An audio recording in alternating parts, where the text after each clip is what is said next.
La corrupción impregna al gobierno de España. Lo que está ocurriendo es no una casualidad, ni siquiera una especie de cadena de casualidades, sino toda una trama que tenía un objetivo. El objetivo era utilizar lo que fue una tragedia, la tragedia del COVID-19 y unas circunstancias especiales para crear una trama de corrupción institucionalizada.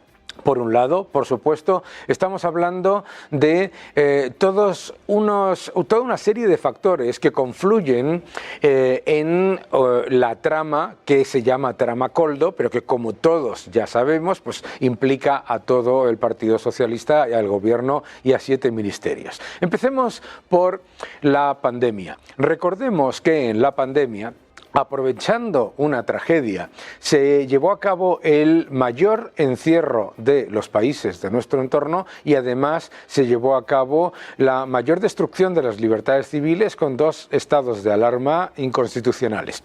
En esos 2 estados de alarma inconstitucionales, además de mentir sobre la pandemia, primero, hasta que pasó la manifestación que querían llevar a cabo a toda costa.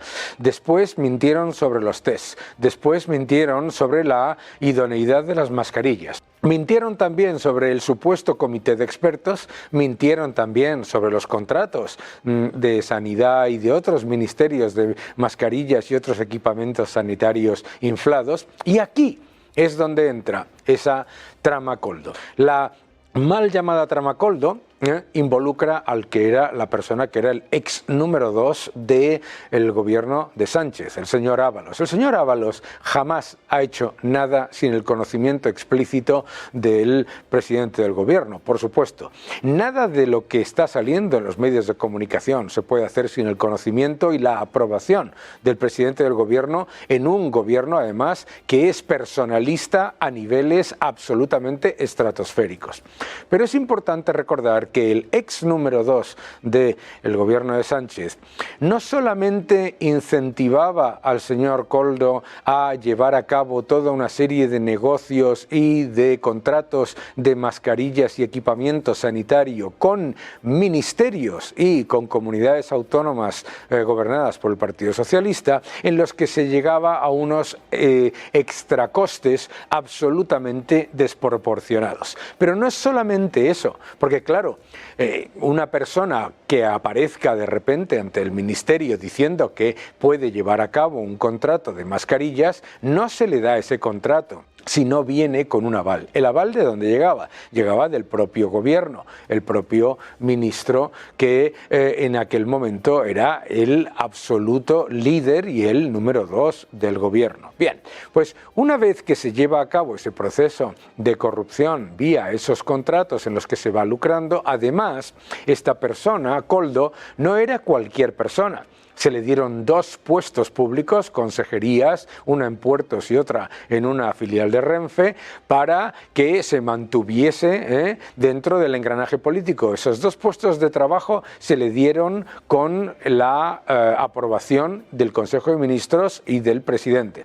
El presidente, por supuesto, también sabía algo que se une a esa trama y que está indefectiblemente implicado dentro de todo este engranaje de corrupción, que es lo que se llama el Delsigate. Resulta que el presidente del gobierno nos intenta convencer de que él no sabía que la vicepresidenta de la narcodictadura venezolana no podía volar sobre el espacio Schengen y muchísimo menos aterrizar en España. Por supuesto que lo sabía. Como ha demostrado el informe de la Guardia Civil, la realidad es que no solamente lo sabía, sino que se había preparado todo un itinerario de visitas para una visita oficial de la vicepresidenta de la narcodictadura. Bien, pues cuando se vio que eso no iba a ser posible, resulta que se le permitió no solamente sobrevolar, sino aterrizar, y que además empezaron a moverse maletas, esas más de 40 maletas, en las que ahora sabemos que se incluía en toda esa negociación con la narcodictadura venezolana a través del señor Aldama. El propio señor Aldama ha mostrado que lo que había era un negocio negocio de compra-venta de oro en el que se compraba oro de la dictadura venezolana y se movían toda una serie de maletas en dinero corriente, en dinero físico, para, y cito, la palabra era engrasar la máquina. Decenas de maletas con dinero. A ello se añade una trama de fraude en el IVA de los hidrocarburos. Fraude en el IVA de los hidrocarburos para generar dinero negro y para generar financiación que supuestamente iría a distintos entornos de las personas involucradas dentro del Partido Socialista y del gobierno socialista. Una trama que lo que hace es engrasar la máquina para financiar las decisiones del gobierno chavista de Venezuela a la hora de vender y de transacciones con oro que estaban prohibidas y continúan prohibidas. Además, salvoconductos en medio de la pandemia a líderes chavistas que no tenían en otras circunstancias la más mínima posibilidad de llegar a España. Esto añadido a toda una trama de contratos públicos firmados por ministerios, 7 ministerios involucrados y, junto a todo ello, el rescate exprés de una aerolínea que se hizo 5 veces más rápido que el de cualquier otra empresa que lo solicitase y además que incluía casualmente toda una cantidad de negociaciones y de acuerdos para financiar, apoyar y coordinar las actividades profesionales de la esposa del presidente del gobierno. Esto, cualquiera de esas pequeñas parcelas de la megatrama de la que estamos hablando, llevarían en cualquier país serio a la dimisión del presidente del gobierno. Cualquiera. No se trata de decir, como dice el gobierno, que ellos han sido contundentes con la corrupción y que inmediatamente solicitaron el acta y la expulsión del señor Ábalos. El señor Ábalos no hizo absolutamente nada, como han mostrado los audios y el informe de la Guardia Civil, sin el conocimiento y la aprobación del presidente del gobierno. Da igual. Incluso si fuese por ignorancia, debería dimitir.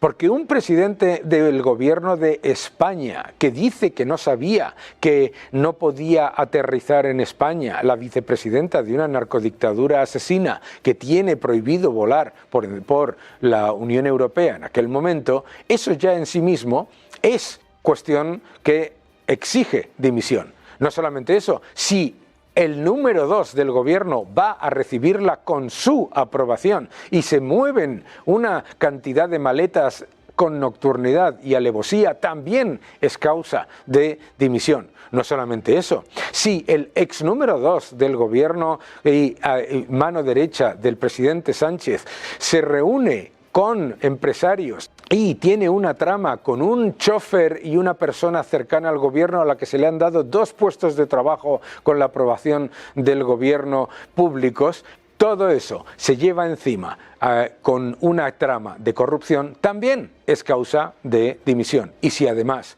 se hace un rescate con todos los elementos cuestionables, con una empresa en la que además su esposa tiene enormes niveles de control y de negociación, eso también es causa de dimisión. Que no te engañen. Vamos a hablar de temas que le preocupan muchísimo a la gente.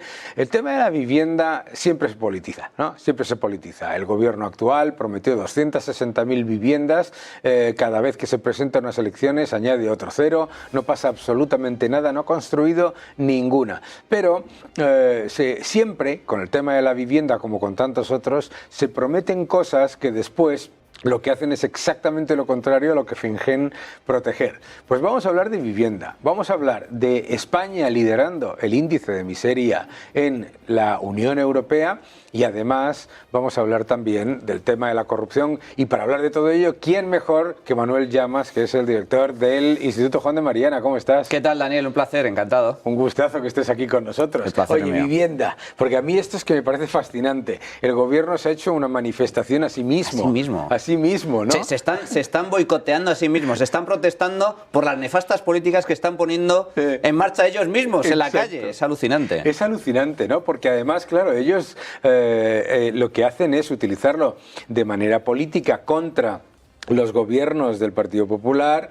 pero claro, al final la política de vivienda es una política nacional y hay unas políticas que se están llevando a cabo absolutamente atroces y sobre todo la subida del precio de los alquileres con este gobierno ha sido la más alta de toda la historia previa desde Aznar. O sea, se pones Zapatero, Rajoy y Sánchez se lo come todo. Se está llevando el liderazgo absoluto. Desde el año 2018, desde que Sánchez es presidente del gobierno, que consiguió la presidencia a mediados del año 2018, el precio medio del alquiler en España ha subido más de un 30%, casi un 40%, según los últimos datos, y el precio medio del metro cuadrado en compra, más de un 30%.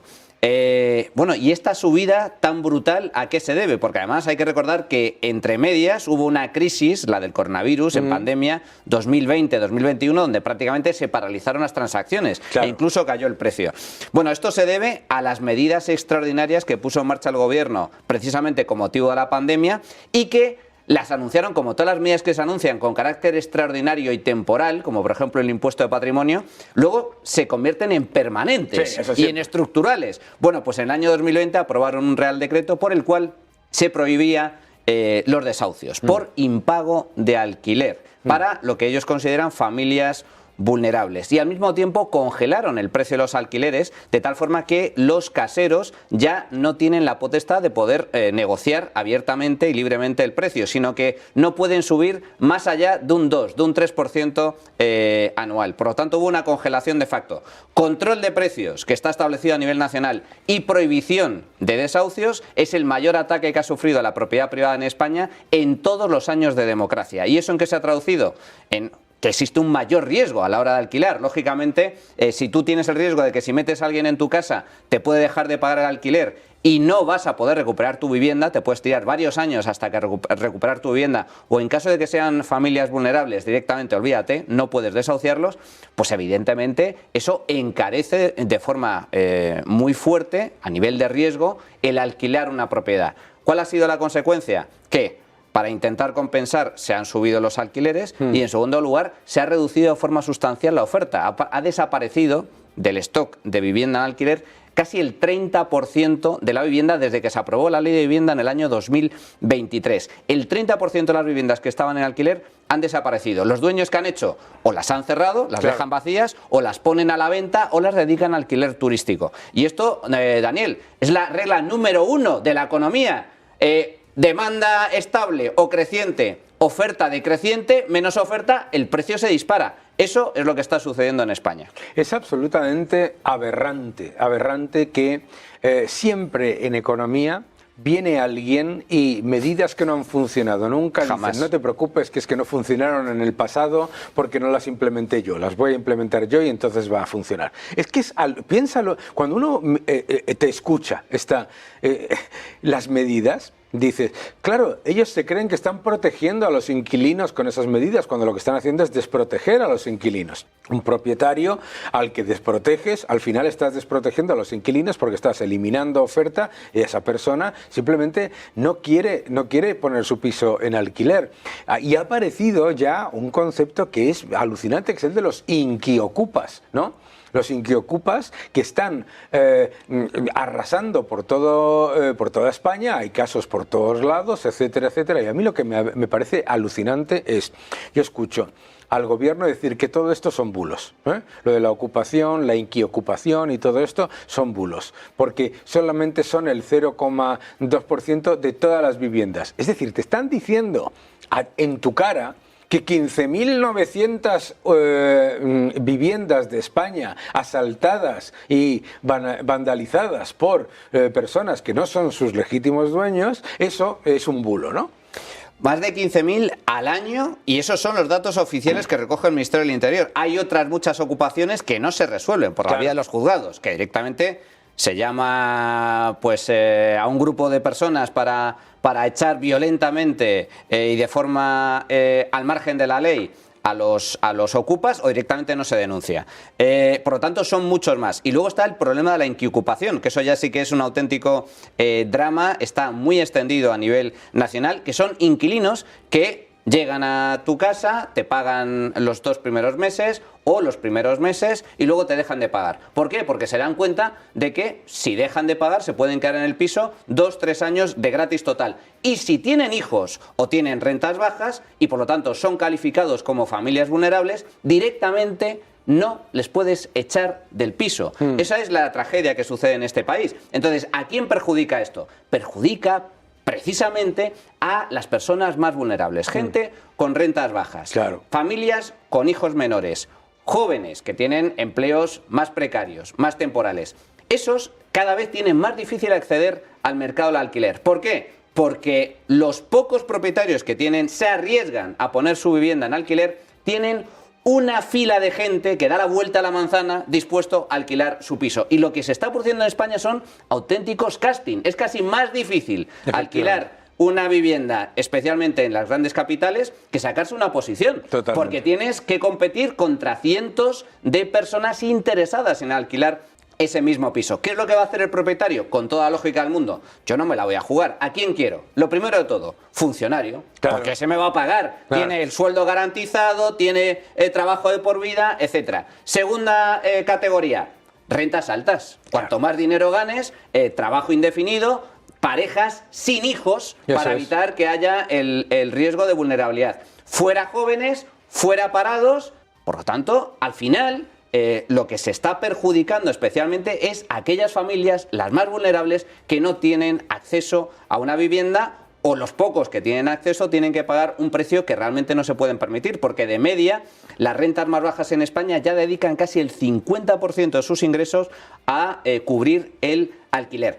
Lo mejor que podría hacer el gobierno para garantizar el acceso a una vivienda en alquiler a las familias más vulnerables y a precios más bajos es directamente permitir los desahucios por impago de forma automática, rápida, ágil y desde luego libertad de precios. Y luego fomentar la oferta. Si tenemos un problema de oferta en el mercado del alquiler, lo que hay que hacer es, la única forma de solventarlo es incrementar la oferta. Para ello se necesita proteger a los propietarios, fundamental, la seguridad jurídica y en segundo lugar, construir más vivienda nueva. En España se desplomó la construcción de vivienda nueva tras la crisis inmobiliaria y no se ha recuperado, sigue en mínimos históricos. Eso es completamente cierto. Voy a hacer de abogado del diablo, ¿vale?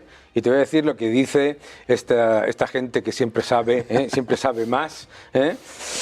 Número uno, no es cierto. En España no hay un problema de viviendas, lo que hay es un problema de acceso a la vivienda. Por lo tanto, esos propietarios que tienen sus viviendas y que se niegan a alquilarlas, hay que obligarles a alquilarlas o expropiarlas. Bueno, eso supondría un ataque todavía mayor a la propiedad privada y como consecuencia, la gente no es tonta, a la gente no le gusta que le roben ni que la amenacen y como consecuencia de ello, si amenazas con expropiar viviendas vacías o con extorsionar, que a mí es una extorsión de manual, extorsión, amenazar a los propietarios para que pongan su vivienda en alquiler o si no, te quito la vivienda, ¿qué va a suceder?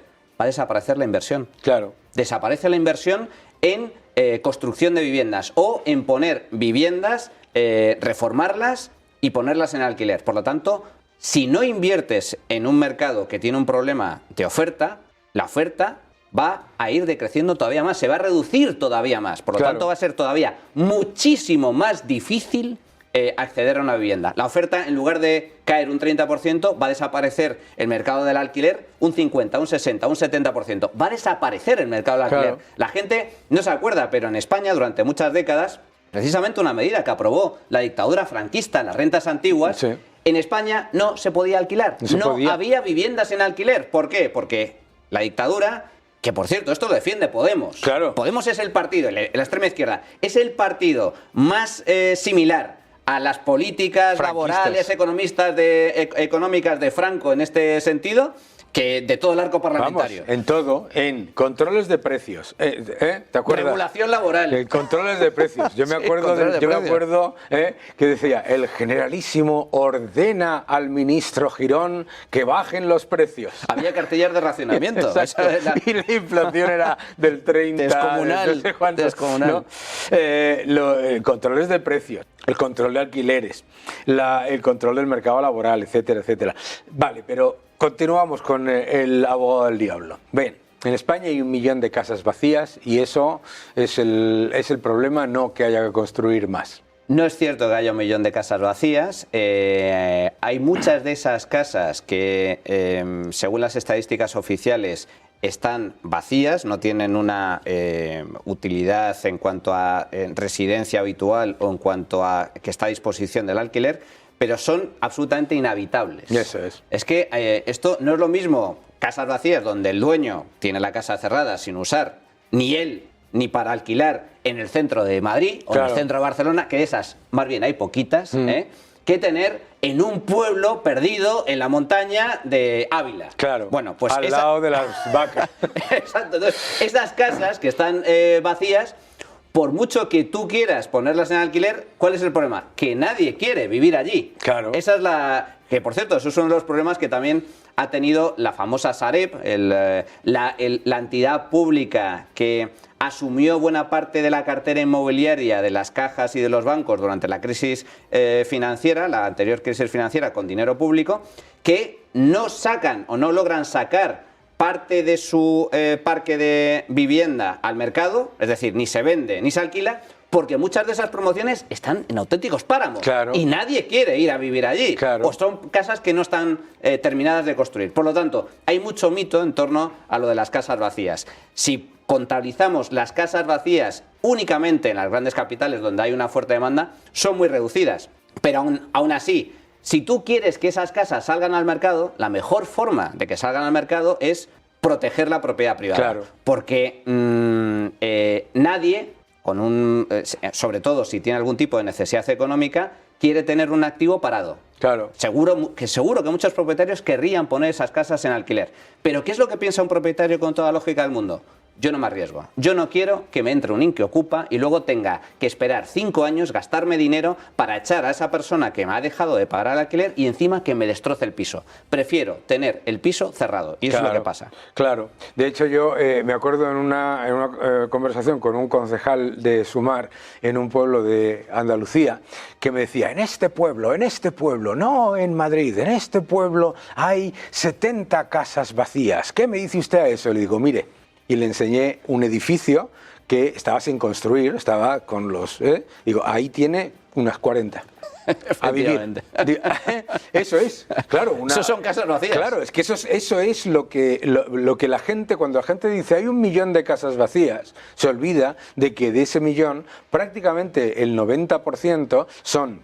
eso que pasas por la carretera y ves de repente una casa, ¿no?, que es donde se hacen las películas de terror, esas cosas, ¿sabes? Eso es de lo que estamos hablando. Y edificios que se comenzaron a construir y que no se han terminado y que están ahí muertos de asco y que no tienen ningún tipo de habitabilidad. Que son inhabitables. Son inhabitables. Exacto. Pero yo creo que eso es otro elemento clave. La otra es, siguiendo con el abogado del diablo, te dicen, no señor, porque en la época de la burbuja inmobiliaria se construía muchísimo y los precios no paraban de subir. Esta es buena. Esta es de las mejores. Esta es la que más me gusta, porque efectivamente, durante la burbuja hubo aumento de precios y también se construía a un ritmo récord. Pero es que había burbuja crediticia. Claro. Es decir, es que cualquiera que pasaba por delante de una caja de ahorros, prácticamente, claro, el trabajador de esa caja, sobre todo cajas de ahorros además, el trabajador de esa caja te cogía, te llevaba a la oficina, casi te secuestraba y te decía, coge una hipoteca, ¿no? Y tú le decías, no, pero yo es que no tengo trabajo, yo no tengo activos. Hipoteca. No, da igual. ¿Cuánto te vale el piso? 200.000. Yo te doy 250, y te doy el 110, el 115, el 120% del valor de tasación del piso. Había una burbuja crediticia. Eso no existe en la actualidad. Nos tendríamos que comparar, y para mí esa es la clave, con la formación de hogares netos. en los últimos años en España ha recibido población, especialmente población inmigrante. La población está creciendo en los últimos años y se están creando nuevos hogares. Pues bien, por primera vez en décadas, la construcción de vivienda nueva se sitúa por debajo de la formación neta de hogares. Se está produciendo un incremento muy sustancial de la demanda de alquiler porque el stock de inmobiliario, quitando esas casas inhabitables, quitando esas promociones que quedaron desiertas como consecuencia de la burbuja, el stock que quedó como resultado del estallido de la burbuja crediticia, la burbuja inmobiliaria en el año 2007-2008, ese stock ya se ha asumido, ese stock ya ha desaparecido, ya ha salido al mercado, se ha vendido, se ha reformado, ya no hay stock. Ahora lo que se necesita es construir vivienda nueva para dar cobertura a la nueva demanda que está surgiendo como consecuencia del aumento de la población. En el caso de Madrid es especial porque Madrid, a diferencia de otras regiones donde existe despoblación o la población decrece, se reduce, atrae población. ¿Por qué? Porque es un núcleo de crecimiento económico, de oportunidades, de generación de riqueza y de empleo. Atrae población. ¿Qué es lo que está pasando en Madrid? Que se está construyendo. Hay 200.000 viviendas en proceso de construcción. ¿Cuál es uno de los problemas que tenemos en materia de oferta? ¿Por qué hay un cuello de botella? ¿Por qué no construimos vivienda nueva al mismo ritmo o a un ritmo superior al de la formación de nuevos hogares? Porque tú lo sabes bien, Daniel, el urbanismo en este país es lo más parecido a la planificación soviética de la antigua Rusia. Vamos.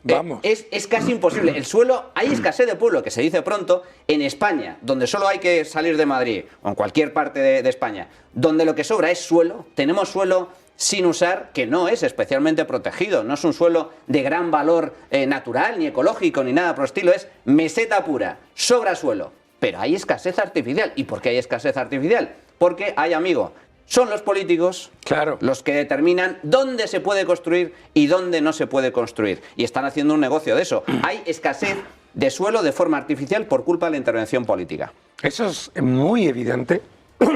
Perdón, madre mía, la alergia. Disculpen ustedes, seguimos. Eso es súper evidente cuando sales de Madrid, ¿no?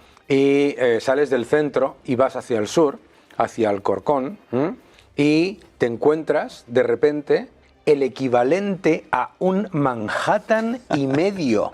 Sin nada. Que es literalmente a la derecha todo vacío, un erial. No es que me digas, oye, es que aquí está la Petunia circensis, no sé qué, no.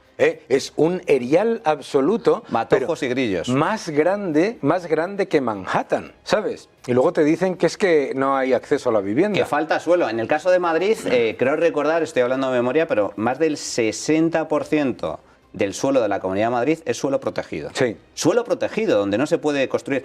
Y tú dices, ¿pero son parques naturales? No son parques naturales. No es un sitio de especial valor ecológico. Y eso, a nivel nacional, sucede exactamente lo mismo. Entonces, ¿qué es lo que pasa? No hay suelo. Y para poner suelo a disposición en el mercado, requieres una serie de modificaciones legislativas, aprobar un plan urbanístico, etcétera, que de media lleva entre 5 y 7 años. Claro. 5 y 7 años para decir que ese suelo, que solo, por una cuestión de voluntad política, solo puedes utilizar para agricultura o ganadería, ahora lo puedes empezar a construir. Claro. 5 o 7 años para poner suelo a disposición. En España tenemos un grave problema de escasez de suelo por culpa del intervencionismo político. Esto no sucede en otros muchos países. Eso es, en Estados Unidos todo es urbanizable, a excepción de los parques naturales. Claro. Eso es muy, muy importante. El otro día los de Más Madrid decían, no, pues eso que dicen todos ustedes es mentira porque en Viena los alquileres están a 500 euros al mes gracias a la intervención pública. Y le dije yo a una de los concejales, hacemos una cosa, se va usted a Viena, me consigue un alquiler a 500 euros, yo le doy 700 euros y me da a mí el alquiler, que ya lo realquilo yo, por 2.000, 3.000 o lo que haga falta. Este es otro de los grandes mitos al respecto, el tema del intervencionismo en el precio del alquiler, o el hecho de que haya ciudades o países que centren su política de vivienda en la vivienda protegida o la vivienda pública.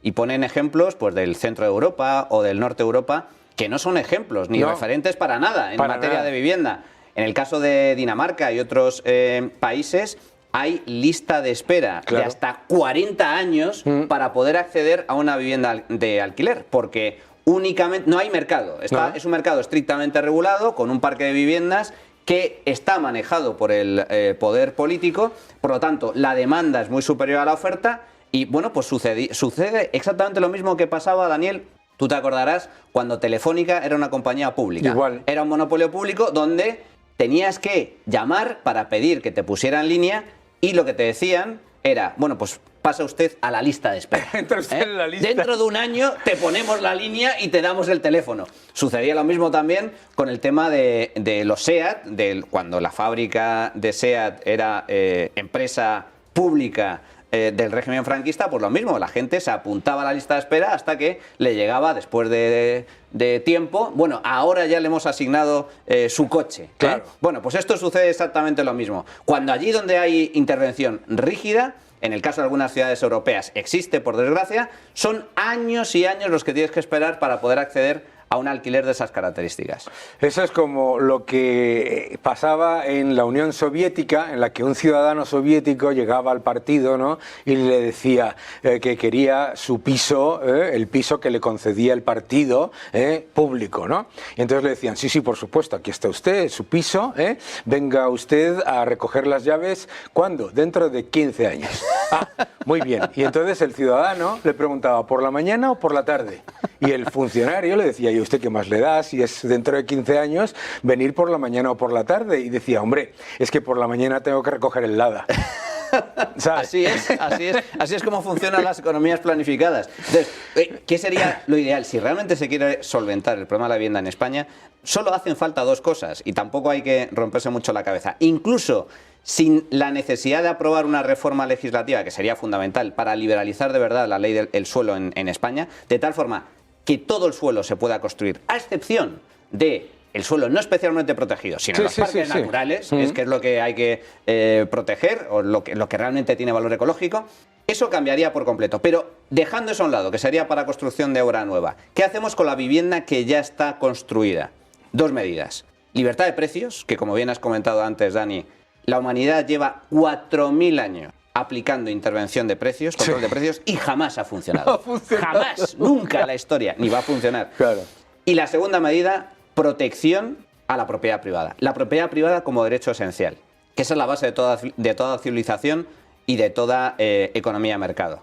Y eso significa que si te dejan de pagar el alquiler, tú puedas echar a tu inquilino mediante un juicio rápido de 10-15 días. Punto y final. ¿Has incumplido el contrato? Fuera. Claro. Ya está. Y eso es lo que sí permitiría que todas aquellas familias vulnerables, con rentas bajas, con hijos a su cargo, etcétera, como el propietario va a tener garantía de que en caso de que haya problemas va a recuperar su vivienda, no va a hacer casting para ver a quién le alquila la vivienda. El que pague el precio y el primero que llegue, se lo queda. Eso sería la solución de verdad. Y por supuesto, ocupas, ya no ni juicio, ni gaitas. Nada. Policía. Ocupas, policía. Aquí tenemos un sistema muy garantista que es el de notarios y el de registro de la propiedad.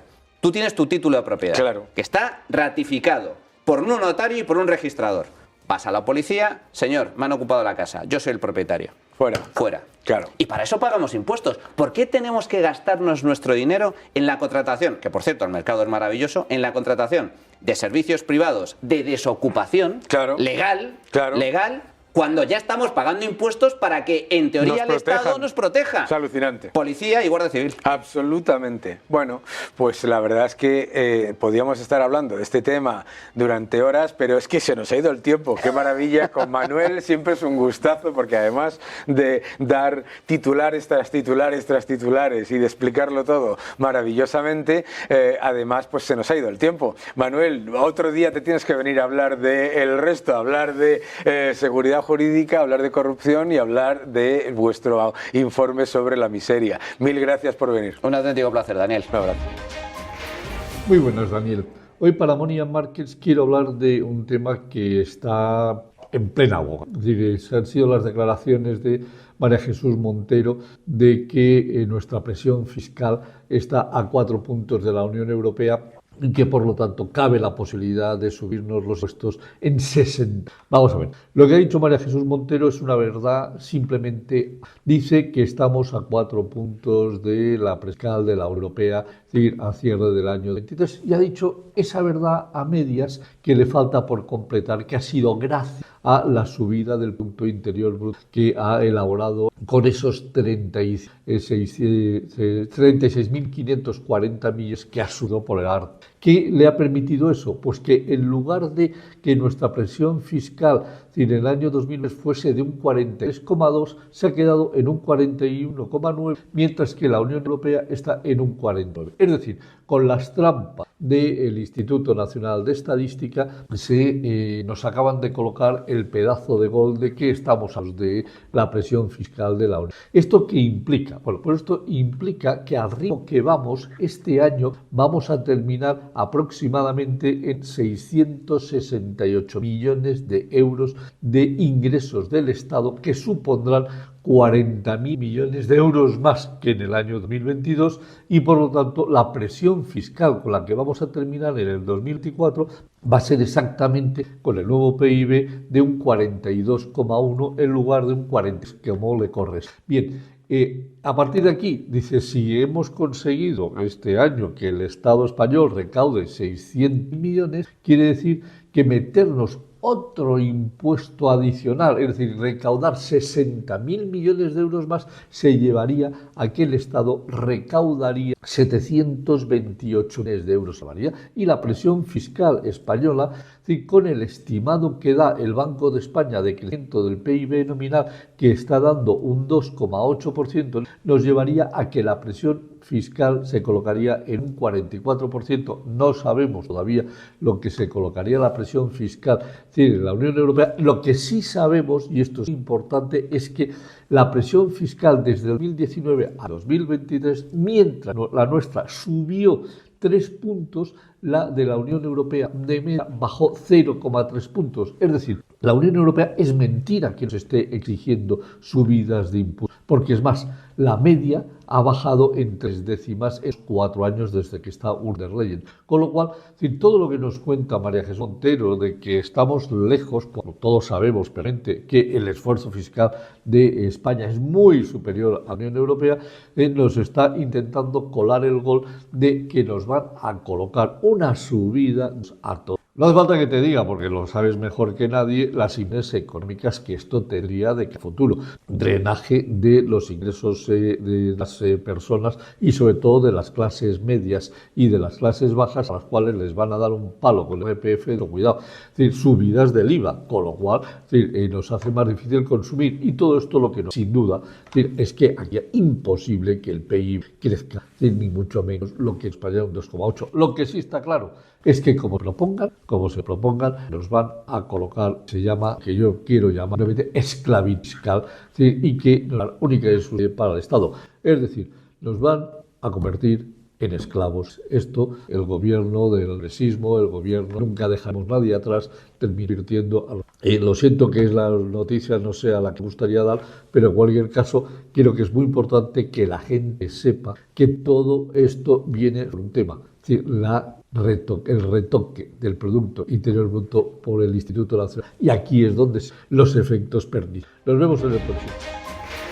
Fuertes sorpresas en el mercado ante lo que para algunos es una sorprendente alza de los datos de inflación y para otros no tan sorprendente. Llevamos avisando desde hace tiempo que la idea de que los bancos centrales estaban controlando la inflación era más que debatible. Desde luego no tiene ningún sentido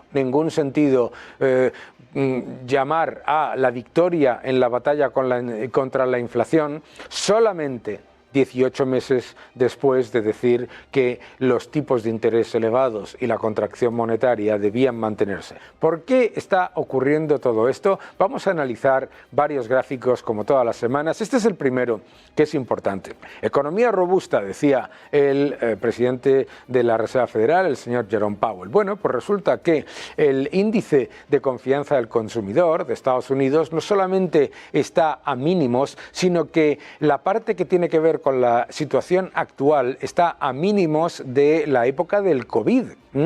Es decir, la situación de confianza del consumidor es muy baja. ¿Y por qué es muy baja? Obviamente porque no se ha ganado la batalla contra la inflación, en ningún caso.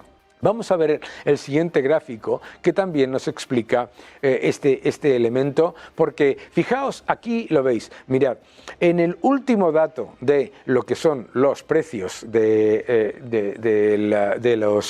la industria, lo que se ve es, primero, que la parte menos volátil de los PPIs está subiendo, ¿de acuerdo? No solamente eso, sino que la parte subyacente, es decir, la que nos debemos fijar, está a niveles del 3,2%.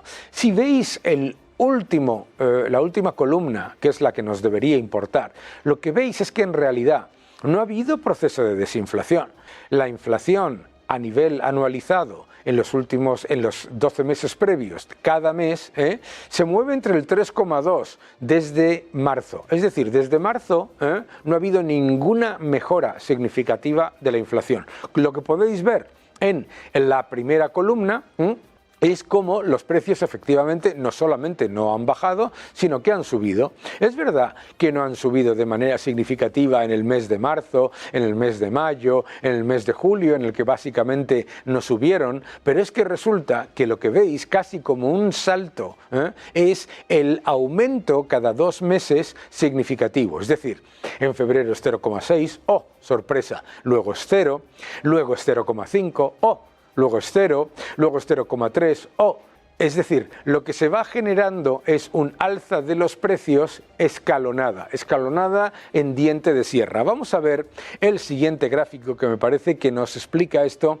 de manera también importante. Aquí lo podéis ver, veréis, lo hemos dicho en muchísimas ocasiones en este programa. El único factor real de desinflación en Estados Unidos en los últimos meses ha sido la energía. Ahí lo veis, en rojo. Veis que ha habido una fuerte caída del precio de la gasolina, el precio de la energía en general. Bien, claro, ¿qué es lo que ha ocurrido por el otro lado? Por el lado de los servicios, la inflación es del 4,7%. Por el lado de la parte residencial, el alojamiento es un 4,9%, por el lado de servicios médicos 3,6%, por el lado de las utilities, de los servicios públicos 3,3%. Es decir, que en realidad la inflación no está bajo control. Lo único que ha pasado es que ha bajado el precio del petróleo durante unos meses. ¿Y qué es lo que ha pasado? Que el precio del petróleo ha empezado a subir con las bajadas de tipos y con el riesgo geopolítico. Por lo tanto, el riesgo es que la inflación siga elevada y la bajada de tipos la empeore. Atención, porque la bajada de tipos significa mayor cantidad de dinero yendo a activos relativamente escasos. Vamos al siguiente gráfico que también nos lo explica de manera significativa. ¿Veis? El Banco Central, la Reserva Federal, baja tipos. ¿Y qué es lo que resulta que pasa? Resulta que el mercado de bonos no se cree a la Reserva Federal, no se cree el proceso de desinflación y no se cree el proceso de bajada de tipos. Y fijaos, desde la bajada de tipos han empezado a subir las rentabilidades exigidas de los bonos a medio y largo plazo de Estados Unidos. De hecho, la rentabilidad del bono a 30 años no solamente ha subido, sino que está por encima de los niveles de julio. Es decir, que el mercado no se cree a la Reserva Federal, el mercado está descontando o inflación persistente o un empeoramiento muy significativo de las condiciones financieras y de solvencia del gobierno de Estados Unidos. Atención a este gráfico porque eso es especialmente importante, este gráfico cortesía de Bloomberg. Vamos al siguiente. En el siguiente lo que podemos ver es también ese efecto monetario. La inflación es siempre y en todo lugar un efecto monetario. Aquí lo podéis ver. No estamos hablando de riesgo geopolítico, mis queridos amigos. Estamos hablando de destrucción del poder adquisitivo de las monedas fiduciarias. Aquí lo podéis ver como la noticia no es la recuperación del precio del petróleo, que como decía antes, es uno de los elementos a tener en cuenta de cara a que los niveles de inflación no sean los esperados. Pero ¿Por qué lo digo? Fijaos, en la línea blanca lo que podéis ver es el oro. El oro nos está mostrando esa destrucción monetaria por parte de los bancos centrales y los gobiernos, muchísima mayor cantidad de dinero en el sistema y por lo tanto destrucción del poder adquisitivo de la moneda. Eso es la inflación. ¿Vía qué? Vía el gasto público. El gasto público al final es emisión de moneda, ¿de acuerdo? Bien, pues ahí lo tenéis, el oro en blanco, rompiendo todos los máximos comparado con el petróleo, el cobre. Esto es importante. ¿Por qué? Porque vosotros me diréis, no hombre Daniel, el petróleo sube por el riesgo geopolítico. Ojo, el riesgo geopolítico pone un suelo en el precio del petróleo, pero no hace que suba. Fijaos en el cobre se ha disparado igual. ¿Por qué? Bajadas de tipos, mayor cantidad de dinero yendo a activos relativamente escasos. También en esa línea que es menos volátil, que es el precio de los alimentos a nivel global, también subida, y además no pequeña, que esa, aunque parezca pequeña en el gráfico, es significativa, es prácticamente un 7% desde agosto. ¿Por qué? La Reserva Federal entró en pánico en junio, empezando por retrasar su normalización del balance, y entró en pánico todavía más en septiembre bajando tipos. Subida del precio de los alimentos, subida del cobre, subida de las materias primas, subida de la energía y subida mayor del oro, reflejando esa destrucción del poder adquisitivo de la moneda. Vamos al siguiente gráfico que nos explica por qué tenemos que protegernos y por qué tenemos que protegernos invirtiendo. Aquí veis lo que sería la rentabilidad, cortesía de Apolo, de los sectores en un periodo en el que haya reducción de tipos, que van a seguir para disfrazar los problemas del gobierno, y aquí lo veis. Pues los que lo hacen mejor, el S&P 500, el índice de Estados Unidos, y dentro de ellos, los que peor, el sector de la energía, curiosamente, y los que mejor, el sector de salud y financiero. Todo esto significa básicamente que son aquellos sectores que nos protegen mejor ante la destrucción del poder adquisitivo de la moneda en un periodo en el que se reduzcan tipos, pero no se entre en recesión, que es el escenario en el que nos estamos moviendo. Vamos al siguiente gráfico. El siguiente gráfico nos muestra ese factor monetario que yo os estaba diciendo. ¡Oh, sorpresa! La inflación ha estado moderándose en el periodo que ahí veis desde octubre de 2021 a septiembre de 2023, y lo que habéis visto es un aumento de la cantidad de dinero, por lo tanto, ojo, los bancos centrales no están siendo hawkish, no están siendo para nada restrictivos, y de hecho la masa monetaria está aumentando y aumentando a niveles de máximos del ciclo previo. Eso hay que tenerlo en cuenta. Vamos al siguiente gráfico. El siguiente gráfico nos explica en el otro lado del mundo lo que está pasando con China. China ha lanzado un plan de estímulo que al principio ha generado una gran euforia en el mercado bursátil, pero rápidamente se ha dado la vuelta, y se ha dado la vuelta prácticamente la mitad de esa subida. ¿Por qué? Bueno, pues primero porque son medidas de oferta que me parecen perfectamente lógicas, y segundo porque el gasto público es importante. En China están siendo mucho más prudentes y el gasto público se está conteniendo, y eso desde luego es un factor positivo a medio y largo plazo y negativo desde el punto de vista de los keynesianos, que lo que buscan es mucha mayor destrucción del poder adquisitivo de la moneda. Por lo tanto, lo que está haciendo China simplemente es ser prudente y ser consciente de que lo que ocurrió en el pasado, ese gasto brutal por parte del sector público, es lo que ha llevado a los retos y a los problemas de la economía china actual. Por lo tanto, prudencia.